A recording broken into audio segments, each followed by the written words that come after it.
Radio Nacional Argentina presenta Historias de nuestra historia.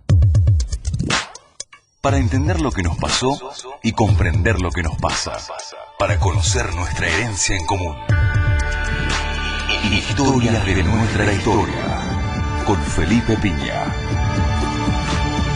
Historias de nuestra historia. Hola, buenas tardes, ¿cómo les va? Acá estamos nuevamente en Historias de nuestra historia. Buenas tardes, Roberto. Hola, Felipe, qué gusto. Bueno, muchas gracias a toda la gente que nos escribe, que nos para por la calle, nos comenta, que escucha el programa, a la gente que hace el asadito, a los que están poniendo el agua para los fideos, los que ya están comiendo, los tempraneros, los que vuelven de bailar, ¿no? Los que se levantan, qué sé yo. Bueno, todo nuestro público variado, la gente que está corriendo en este momento, la gente que, bueno, hace lo que puede, la gente que nos escucha en un taxi, en un remis, en, bueno... amigos taxistas, remiseros, pasajeros, variado público. Sí, toda gente interesada por la historia. Estimado público. Bueno, vamos a hablar de un temazo, un tema que nos encanta, que tiene mucho que ver con nuestra historia. En mi caso particular además tiene que ver con mi cumpleaños, porque ocurrió el 29 de mayo. Así que, además de toda la cuestión afectiva que nos provoca hablar de este tema, tiene algo personal también, y recuerdos también, de cuando yo tenía 10 años que pasó esto que vamos a hablar, que es el Cordobazo, ¿no? Un movimiento que cambió la historia argentina, que fue un antes y un después, un decir basta, ¿no? A tanto atropello de parte de una dictadura que se creía que iba a hacer lo que quería con el país, ¿no es cierto? Para que tengamos en cuenta de cómo era el clima de época y que algunas cosas no han cambiado tanto en los medios de comunicación argentinos. Pasaron muchísimos años ya, ¿no? Pasaron más de 40 años. Sí. Sin embargo, todavía se siguen diciendo cosas como las que se decían en la época de Onganía en torno a la inmigración de los países limítrofes. Vamos a escuchar qué decía Radio Rivadavia en 1966 en el clima propicio que daba aquella dictadura de Juan Carlos Onganía. Indica que insospechadas derivaciones alcanzarían las investigaciones que realizan los servicios de seguridad del Estado en torno a la entrada al país en forma ilegal de ciudadanos bolivianos. No obstante la reserva del caso, se sabe que se ha comprobado que los residentes de Bolivia en la ciudad de Santa Fe viajaban ida y vuelta a su país sin ninguna avisación de la Dirección Nacional de Inmigración. Otro clima era el clima gremial, un agitado clima gremial, que venía ya previo al 66 y que los impulsores de la Revolución Argentina, como llamaron los militares y los civiles que acompañaron a Onganía en aquella hora clave, podríamos decir, ¿no? Los civiles de aquella hora clave, quien quiera oír que oiga, que dieron aquel golpe de Estado encabezado por Onganía, que venían a corregir un poco lo que era la sociedad argentina que se estaba degenerando, ¿no? Aquella sociedad argentina que estaba empezando a disfrutar del arte, del ditela, del arte pop, de la música, de la vida que proponían los 60, la rebelión juvenil, todo aquel fenómeno, ¿no? De los Beatles, de toda la explosión mundial. Bueno, eso había que corregirlo, decían estos señores, ¿no? Muy católicos ellos, por supuesto, ¿no? Y donde el peronismo podía empezar a salir de la proscripción. Con Ilia. Claro. Es importante recordar que el doctor Ilia, entre sus méritos, tuvo el de intentar, él, porque bastante poco acompañado por su partido, hay que decir, ¿no? Donde había algunos gorilas recalcitrantes como Zabal Ortiz, por ejemplo, ¿no? Sí, que lo visitaban poco en casa de gobierno. Muy poquito.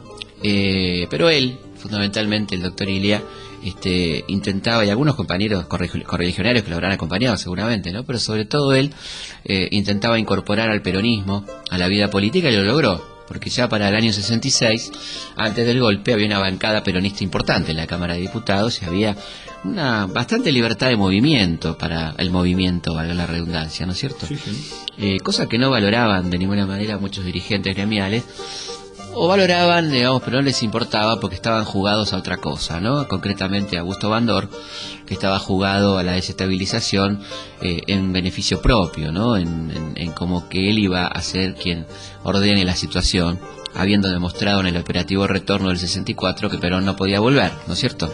Así que al viejo Ilia le tocan una cantidad de situaciones complicadas que enfrentar, incluso con aquellos a los que estaba beneficiando de cierta forma, ¿no? Lo hacía además también porque él entendía, como entendió en algún momento Frondizi, pero Frondizi menos que Ilia me parece, que no podía tenerse a la mitad de la población excluida, que esto era una bomba de tiempo, ¿no? Decía, hasta por una cuestión de salud política. Claro. Bueno, por supuesto no fue entendido ni interpretado y fue derrocado en un golpe que tuvo cierto consenso, debemos decir lamentablemente, ¿no? Porque esto se vio reflejado más que nada en la poca defensa que tuvo aquel gobierno derrocado en el momento de su derrocamiento y en cierta esperanza, cierta expectativa que despertó esta llamada revolución argentina en los sectores medios básicamente, e incluso en algunos dirigentes del movimiento obrero que soñaban con aquella nueva alianza entre sindicatos y militares, recordando el 43, pero evidentemente le erraron fiero, ¿no? Sí, hasta el propio Perón dijo, hay que desencillar hasta que aclare, ¿no es cierto? Lo que pasa es que había algunos que habían sido muy críticos, incluso con esos compañeros, entre comillas, como John William Cook. Claro, exactamente. Decía, algunos dirigentes sindicales piensan que la suma de tácticas desplegada en el tiempo le da una estrategia. Claro, sí, repitamos más lentamente la frase, que es muy interesante. Algunos dirigentes piensan que la suma de tácticas desplegadas en el tiempo les da una estrategia. Claro, y no es así, no es lo mismo. Onganía asume un gobierno, como dijimos, absolutamente reaccionario, clerical, medievalista, donde se persigue a la gente por el largo de su pelo, la brigada de moralidad, se persigue a las parejas en los hoteles alojamientos, en Villa Cariño, ese lugar donde las parejas iban en auto a escuchar la radio, digamos, ¿no? ¿A qué otra cosa podrían ir a la noche en auto a los lagos de Palermo, ¿no es cierto? Sí. Dejan de escuchar la Modar radio. en la noche, digamos, claro, no. el amigo Mansilla, pero bueno, esto le molestaba a la brigada de moralidad, presidida nada menos que por el comisario Margaride, uno de los futuros dirigentes de la AAA, junto con Villar, ¿no es cierto? Vale la pena acordarse de esta gente porque es gente brava, que no vale la pena dejarlo de lado, ¿no es cierto? A estos muchachos. ¿Sabés quién les molestaba también? Landru, claro. Su tía Vicenta. Bueno, fue prohibido, ¿no es cierto? Cosa que nunca ocurrió con el gobierno de Ilia, donde lo satirizaba como una tortuga, ¿no? La misma cuestión zoomórfica, cuando dibujó a Onganía como una morsa, inmediatamente le fue cerrada su revista, ¿no? Inmediatamente. Eran distintos humores y distintas capacidades de sentido del humor, de tolerancia, gente antagónica, podemos decir, ¿no? Onganía y el doctor Ilia. Una de los síntomas de cómo era el gobierno de Onganía fue que cuando se produce que coincide al poco tiempo de la toma del poder por este golpe llamado Revolución Argentina, la apertura a la sociedad rural, Onganía es fuertemente aplaudido cuando pasea en coche abierto por la sociedad rural, que hablaba evidentemente de un aval de ciertos grupos económicos, ¿no es cierto? Todo más o menos parecía estar bien, eran las épocas de la felicidad de Palito Ortega, justamente, ¿no? Cuando cantaba la felicidad, estábamos todos contentos aparentemente, pero la cosa no era tan así. El descontento existía, se va a empezar a sentir en universidades, en las fábricas. Ya había algunos síntomas de conflicto en el movimiento obrero, que van a llevar incluso a la ruptura de la CGT en dos sectores, ¿no es cierto? La CGT Azopardo, hegemonizada por Bandor, con su edificio de Azopardo, de la calle Azopardo, lo que llamaba el participacionismo en cierta forma, y la CGT de los argentinos, más a la izquierda, más combativa, donde había gente como Raimundo Ongaro, Rodolfo Walsh, ¿no?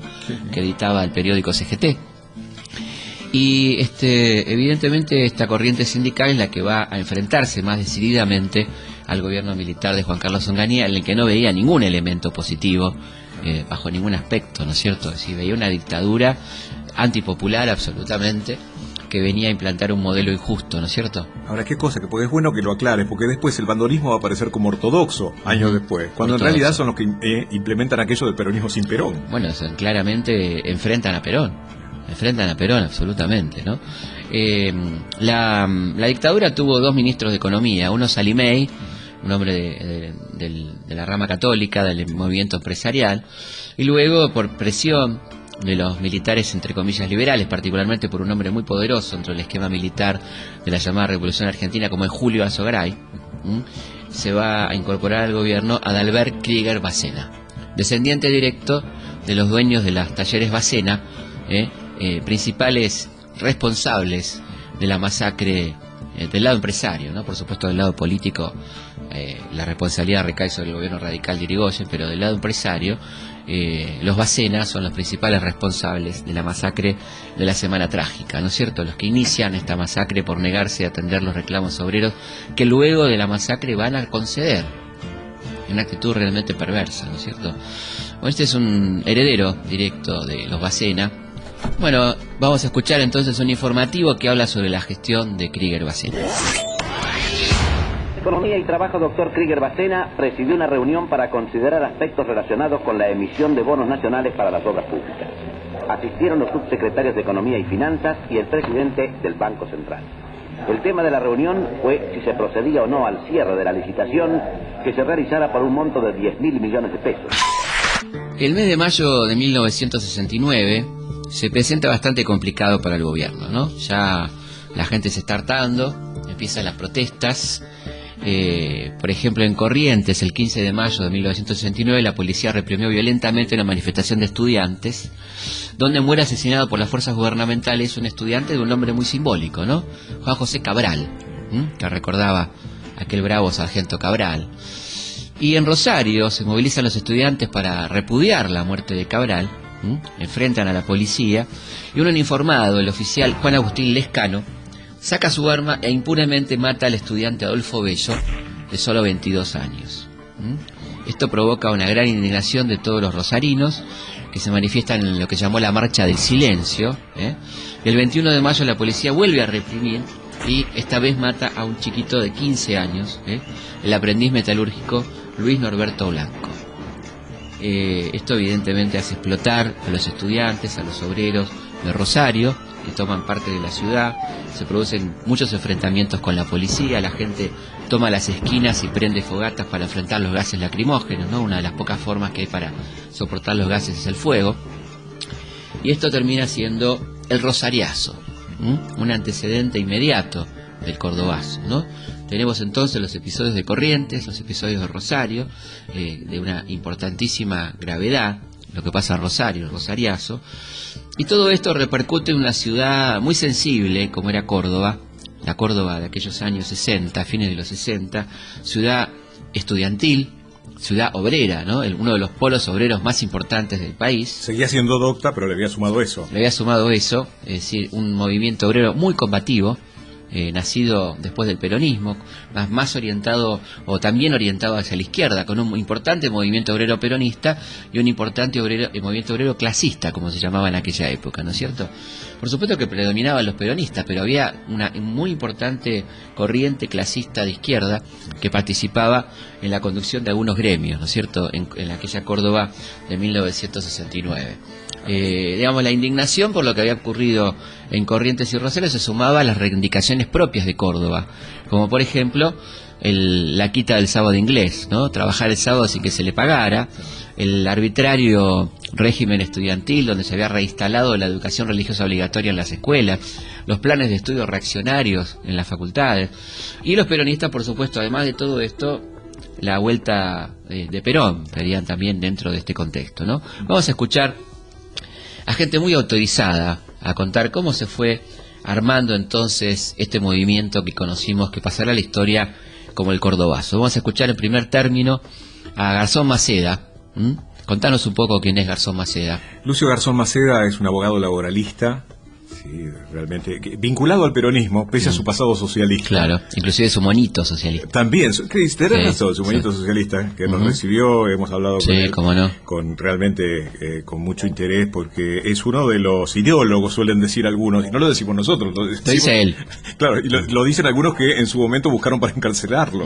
Efectivamente, claro. Autor del Cordobazo, amigo de alguien como Elpidio Torres, que también es uno de los gestores del Cordobazo, desde esos sectores peronistas, más hacia la derecha, que Atilio López, o en el caso que los independientes. O que Tosco, por ejemplo, claro, ¿no?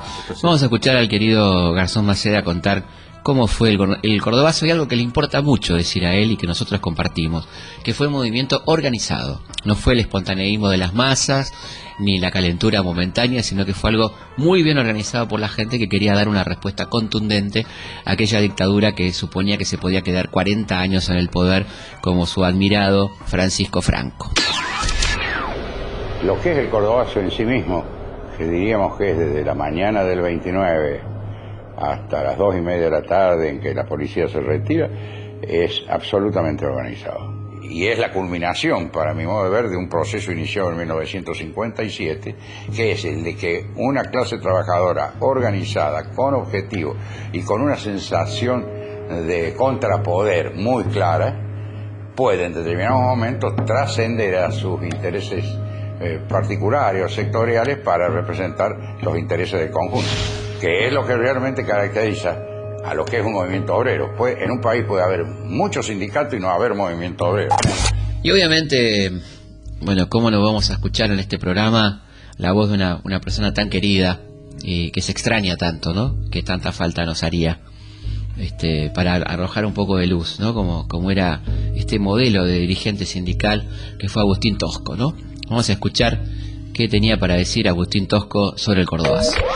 Y ese mismo 29 de mayo confluyeron al centro de la ciudad todas las fábricas, todos los estudiantes, para realizar una multitudinaria concentración de protesta.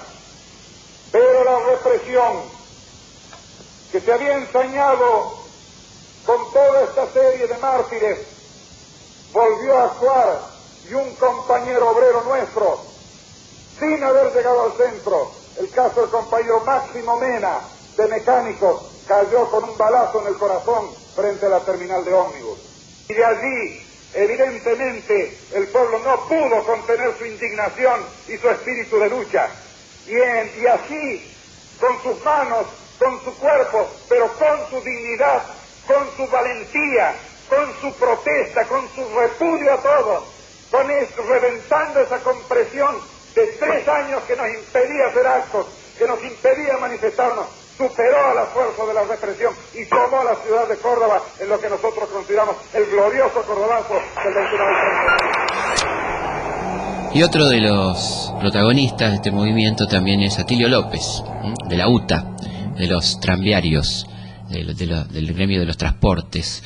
Una persona que va a tener un protagonismo histórico muy importante en años posteriores. Será el vicegobernador de Obregón Cano, que va a sufrir un golpe dado por Perón, hay que decirlo, lamentablemente, hay que decirlo, ¿no? Es doloroso.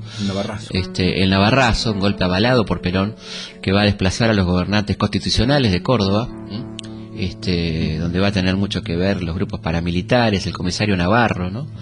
Un comisario dando un golpe de Estado y desplazando a estos gobernantes, y Atilio va a terminar asesinado por las balas de la AAA, ¿no es cierto? Vamos a escuchar qué decía Atilio López sobre el Cordobazo.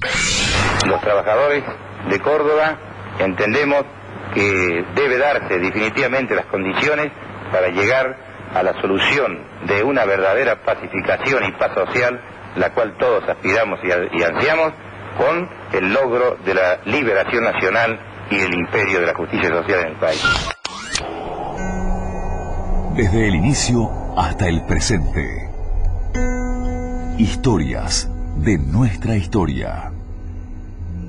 Estábamos hablando del Cordobazo, y le agradecemos profundamente a Susana Pelayes, porque estos audios que estamos escuchando son patrimonio nacional, patrimonio de la radio pública, muy poco escuchados, por cierto, y nos parece un material excelente para que llegue a toda la gente del país a través de la radio pública.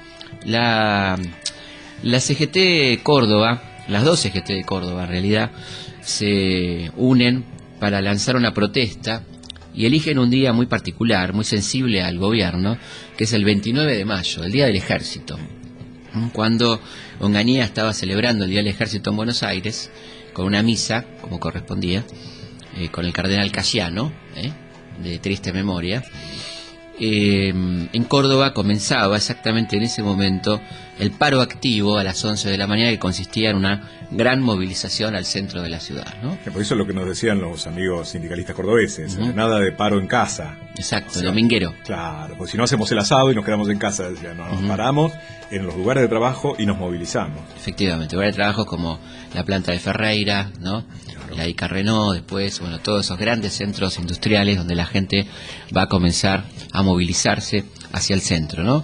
Ahí teníamos, por ejemplo, los obreros de la industria automotriz, nucleados en Esmata, a cuyo frente estaba Elpidio Torres, y también un dirigente clasista como René Salamanca, que también era del Esmata, los de la UTA con Atilio López, como dijimos, los de Luz y Fuerza, conducidos por Agustín Tosco. Los de Atilio López eran fundamentales, porque el paro del transporte. El paro del transporte garantizaba la cuestión esta, ¿no? Del paro activo. El paro activo era por 37 horas, así se había planteado.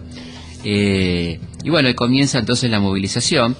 Es interesante escuchar un poco la versión de Tosco sobre lo que llamaba el participacionismo, esta complicidad del gremialismo bandorista con la dictadura, ¿no? Esto decía Agustín Tosco sobre el participacionismo. No queremos participar del hambre, no queremos participar de la represión, no queremos participar de la dictadura, no queremos participar de los marginamientos, no queremos participar de todos los planes y programas que inventa el régimen para mantenernos sometidos. El pueblo, que es el protagonista diario del destino del país, quiere ser el protagonista fundamental en la conducción del país. De ahí que levantemos como bandera ante este régimen usurpador y opresor que debe ser respetada la voluntad soberana del pueblo. Esto decía el querido Agustín Tosco. A la mañana del 29 ya se podían ver grandes columnas de obreros, ¿no? y estudiantes que avanzaban al centro de Córdoba, y lamentablemente la represión policial se cobra la primera víctima, ¿no? El obrero Máximo Mena, asesinado brutalmente por las fuerzas policiales.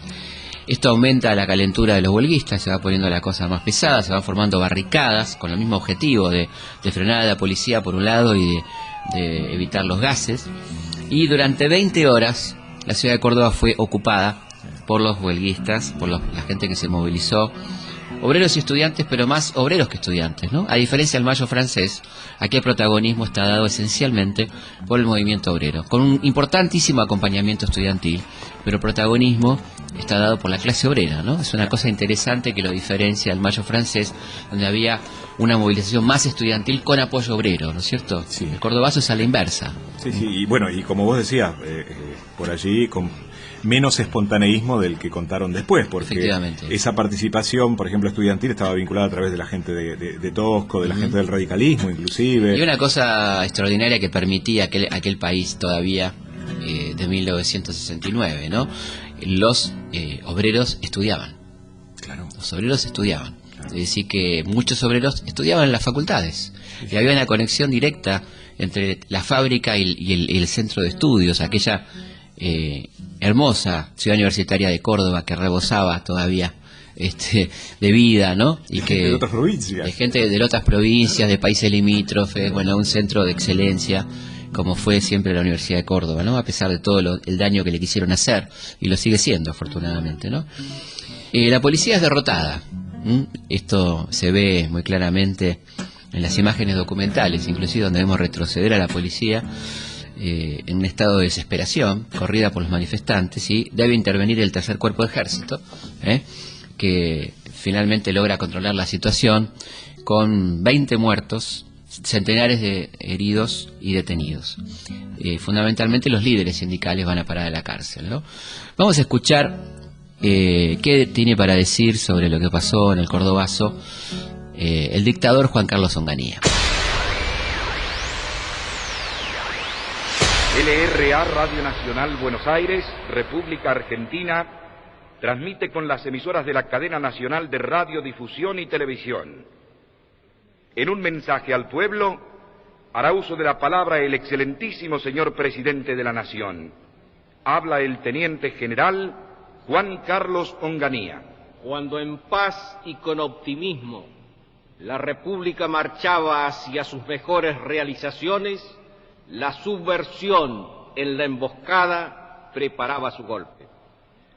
Los trágicos hechos de Córdoba responden al accionar de una fuerza extremista organizada para producir la insurrección urbana.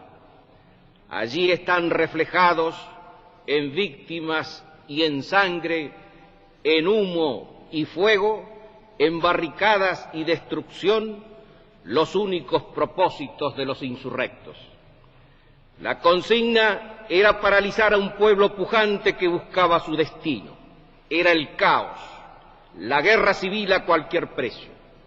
Manos argentinas fueron las que mayor saña pusieron en la tarea bochornosa de destruir lo nuestro. En cambio, Lanusse, que estaba preparando su proyecto político de reemplazo de Onganía, con alguna intermediación ahí de Levingston en el medio, tenía otra visión sobre el cordobazo, ¿no? Por lo que pude ver y escuchar, así como por lo que vieron y escucharon los jefes y oficiales de la guarnición, puedo decirle que fue la población de Córdoba, en forma activa o pasiva, la que demostró que estaba en contra del gobierno nacional en general y del gobierno provincial en particular. Bastante distinta la apreciación de uno y de otro, ¿no? Sí. Y vamos a escuchar directamente la voz de Onganía, un Onganía indignado, golpeado muy fuertemente, hablando del cordobazo. Comprendo la carga de idealismo que templa el corazón de un joven y lo empuja a poner su vida al servicio del ideal y a jugarla en una barricada cuando cree que su causa es justa. Pero, ¿cuán grande tiene que ser la provocación para asesinar desde la sombra, para hacer fuego contra conciudadanos, para incendiar, saquear y matar? El terror y la sangre, la destrucción y el incendio no pueden ser jamás contestación argentina a ningún mal que nos aqueje, por grave que sea. El saqueo de Córdoba es el precio que el país ha debido pagar por conducir un proceso revolucionario en libertad, sin presos políticos, sin estado de sitio, sin diarios clausurados. De poco valdría haber reprimido la subversión si ésta lograse su objetivo de privarnos de libertad. El país continuará siendo un país de hombres libres. No hemos necesitado estado de sitio ni prensa amordazada. Pero no olvidemos que la libertad solo puede existir en un clima de responsabilidad ciudadana. En Córdoba no se ha dirimido un problema universitario ni una cuestión social. Los problemas universitarios, que los tenemos y serios, no se resuelven a balazos. Los problemas sociales, las remuneraciones congeladas, la productividad, la elevación del nivel de vida de las masas trabajadoras, no se solucionan entre las barricadas, el incendio y la destrucción. No hay diálogo posible a la luz de las hogueras, bajo el fuego de los fusiles y la presión de los estados emotivos que estos hechos crean. Bueno, las consecuencias del cordobazo son muy claras, es decir, es un golpe mortal a la dictadura de Onganía, a su pretensión de permanecer en el poder por tiempo indeterminado, y va a tener un efecto contagioso, ¿no? Después del cordobazo vendrá el mendozazo, el rocazo, el tucumanazo, un segundo rosariazo en septiembre del 69, y en 1971, cuando el gobernador de facto, inolvidable, ¿no?, José Camilo Uriburu, lanza una frase realmente de la cual se va a arrepentir bastante este hombre, donde dice que le gustaría ver a la oposición transformada en una víbora con una sola cabeza para cortársela. El pueblo cordobés le responde con una pueblada más violenta que la del 69, que el pueblo, con el típico humor cordobés, llamó el víborazo. Somos la víbora, ¿no? Y hacemos el víborazo. De entre los versitos anónimos que circulaban, había uno compuesto por Aurelio Mongo, así, un poeta casero. Un poeta casero que decía lo siguiente: asómbrense, compañeros, que le mostró al presidente que con mucha habilidad él mata a cualquier serpiente. Si alguno lo pone en duda, cual si fuera débil gajo, aunque sea ponzoñosa, la corta de un solo tajo. Yo quisiera contratar a este verdugo de culebras para que me dé una mano y que la mate a mi suegra. Bueno, esto decían los cordobeses burlándose del gobernador Uriburu, sí, y de toda la runfla de aquella revolución argentina que tuvimos que soportar. El cordobazo se llevó puesto a Onganía, el viborazo se llevó puesto a Levingston, vino Lanusse con el gran acuerdo nacional, no tenía más remedio que convocar elecciones, el pueblo lo fue acorralando, y entonces se van a producir las elecciones del 11 de marzo del 73 a cuesta de puebladas, de acciones populares, reivindicativas, etcétera, y ahí es como va muriendo lentamente esa nefasta revolución argentina, ¿no? De Onganía, Levingston, Lanusse. Tal vez el último proyecto de peronismo sin Perón, o de una Argentina sin participación política peronista. Efectivamente, inclusive con el delirio de Levingston de instalar un sistema autoritario con algunas pizcas de progresismo económico, ¿no? Convocándolo, por ejemplo, a Aldo Ferrer como ministro de Economía. Historias de nuestra historia. Conducción Felipe Piña. Coconducción Roberto Martínez. Producción Martín Piña. Edición Martín Mesuti. Locución Fabián Montana. Te han sitiado, corazón, y esperan tu renuncia. Los únicos vencidos, corazón, son los que no luchan. No te entregues, corazón libre, no te entregues. No te entregues, corazón libre, no te entregues. No lo dejes, corazón, que maten la alegría. Remienda con un sueño, corazón, tus alas malheridas. No te entregues, corazón libre, no te entregues. No te entregues, corazón libre, no te entregues. Y recuerda, corazón, la infancia sin fronteras, el tacto de la vida, corazón, carne de primavera. No te entregues, corazón libre, no te entregues. No te entregues, corazón libre, no te entregues. Se equivocan, corazón, con frágiles cadenas, más viento que raíces, corazón, destrózalas y vuela. No te entregues, corazón libre, no te entregues. No te entregues, corazón libre, no te entregues. No los oigas, corazón, que sus voces no te aturdan. Serás cómplice y esclavo, corazón, si es que los escuchas. No te entregues, corazón libre, no te entregues. No, por favor, no te entregues, corazón libre, no te entregues. Vamos adelante.